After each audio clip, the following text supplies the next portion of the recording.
praning ka, no? Ipapatay? Emma? Ipapatay talaga? Okay ka lang? Hindi ko nga naisip na ipagawa sa'yo yun. Huwag mong ibintang sa akin yan, ha? At wala rin akong ibang kilala dito na may galit sa akin, kundi ikaw lang. Oh, talaga. Eh, yung sumugod sa'yo na babae, yung Georgia.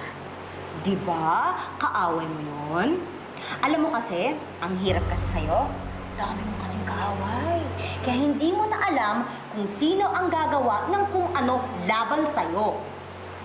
At total, nabanggit mo na rin naman si Georgia. Si Rome ang dahilan kung bakit kami naging magkaaway. Eh ikaw, bakit ka galit na galit sa akin? Sa lalaki din. Is it because of Angelo? Am I right? Hindi mo alam ang sinasabi mo, ha? Hindi mo alam! Ah!